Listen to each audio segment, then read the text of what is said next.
Good evening, gentle listeners. Tonight we present to you a most gripping yarn of seafaring tragedy.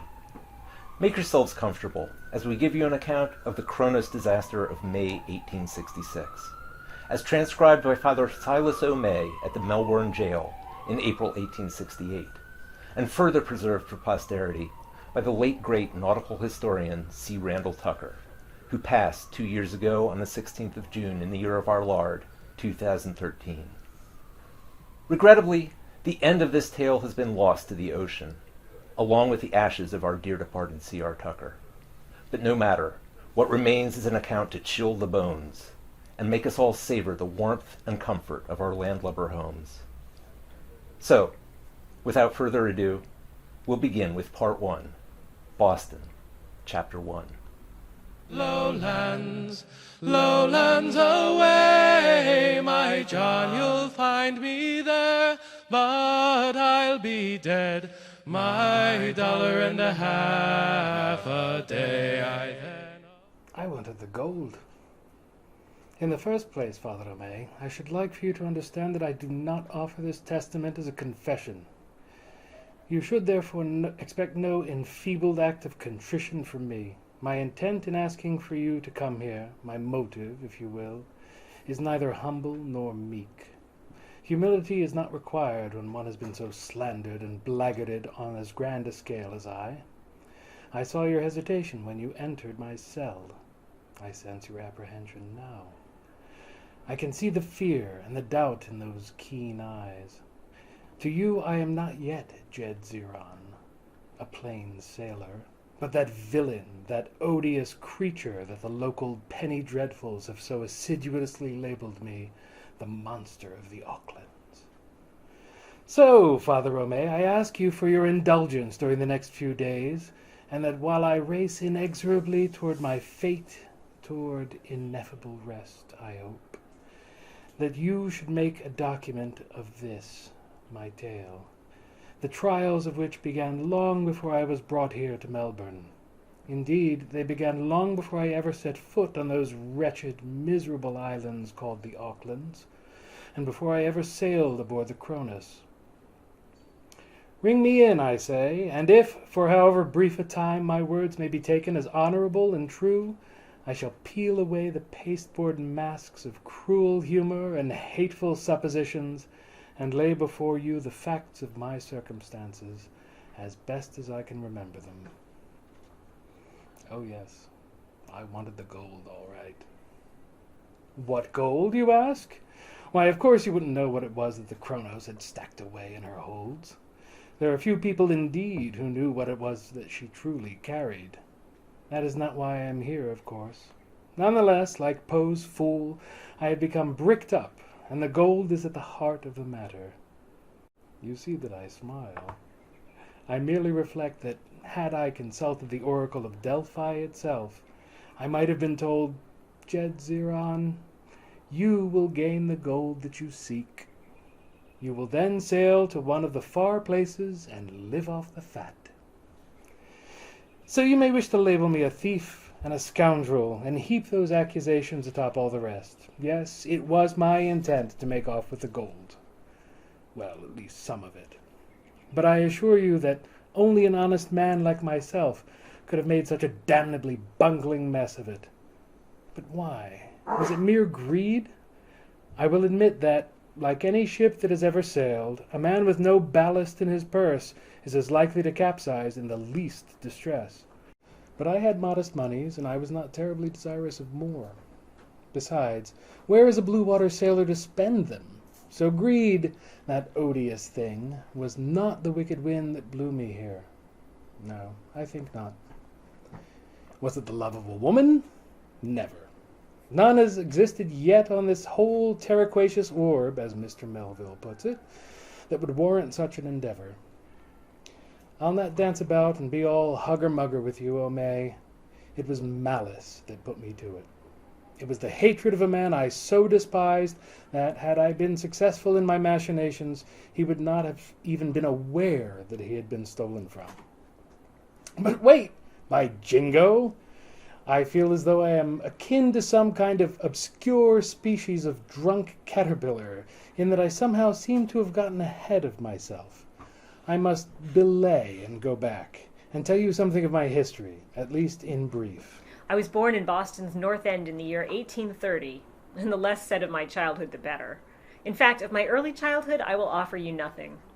The North End, however, I will describe to you at length shortly, as it figures prominently in my tale.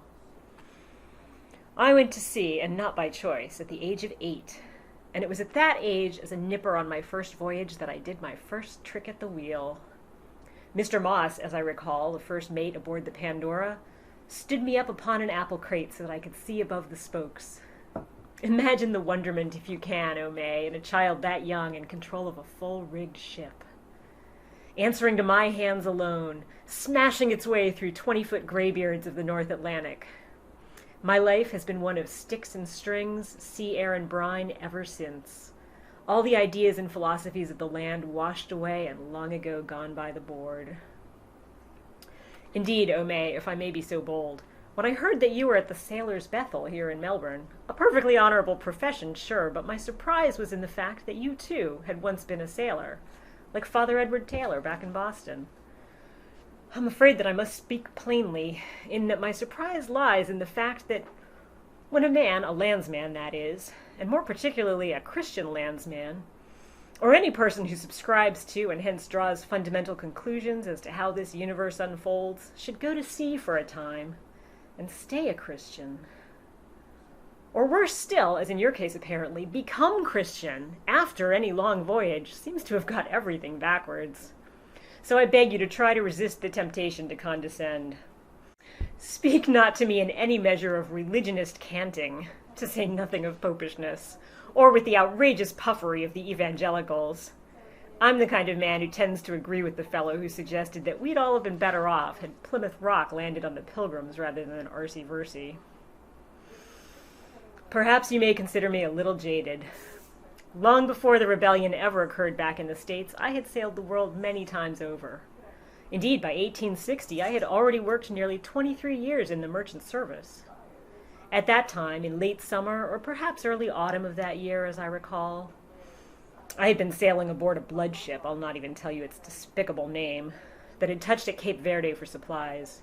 It was there that I paid off with the jib downhaul.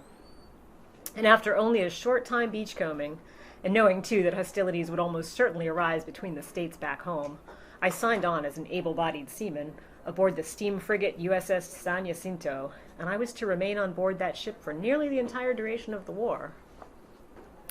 The San Jacinto was then serving in the Africa Squadron, helping the British to suppress the slave trade.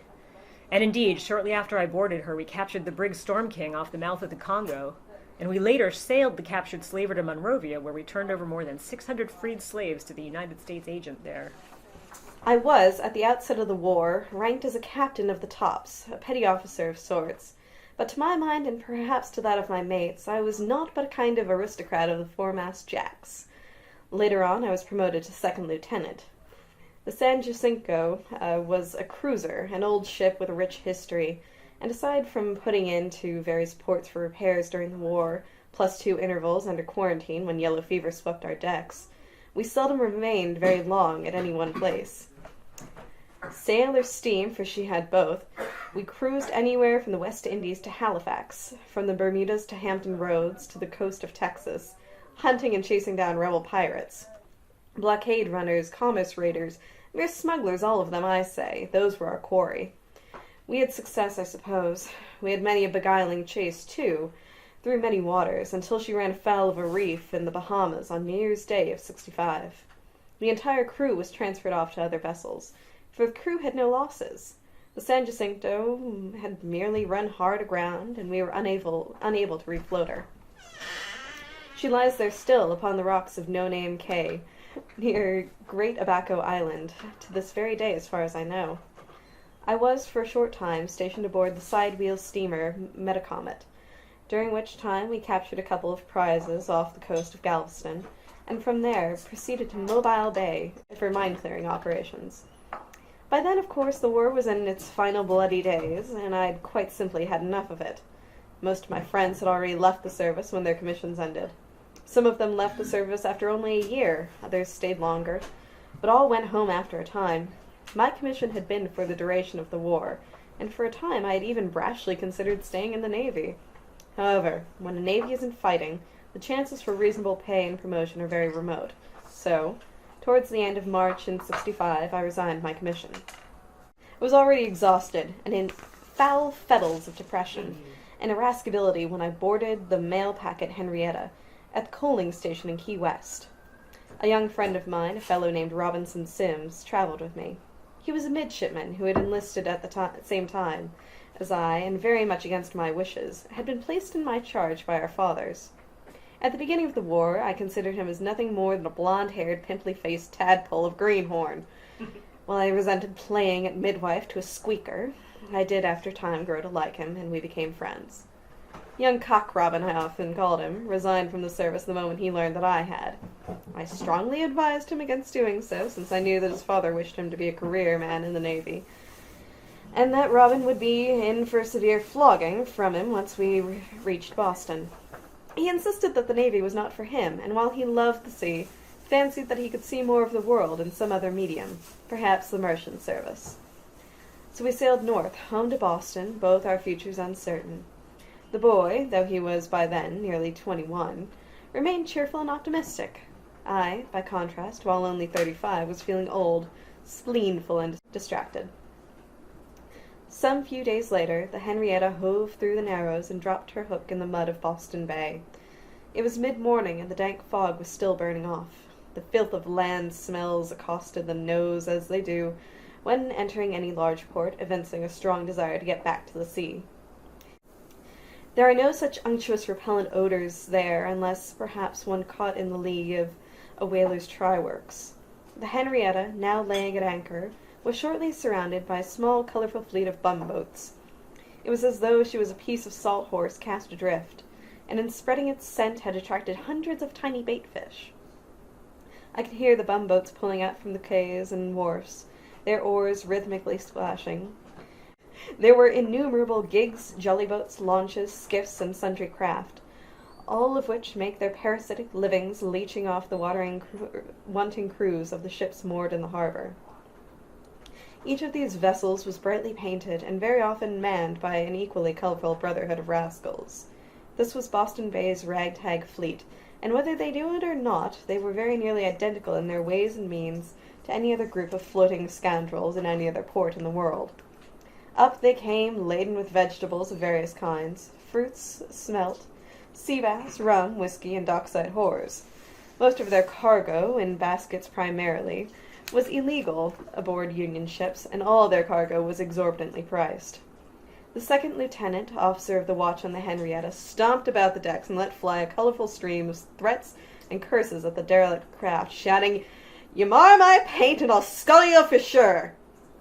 Yet, like barnyard flies to manure, most of his wild flummeries went unheeded. The lieutenant ordered the starboard quarter-boat to be lowered, and Robin and I clambered down into it, followed by 4 Yankee bluejackets.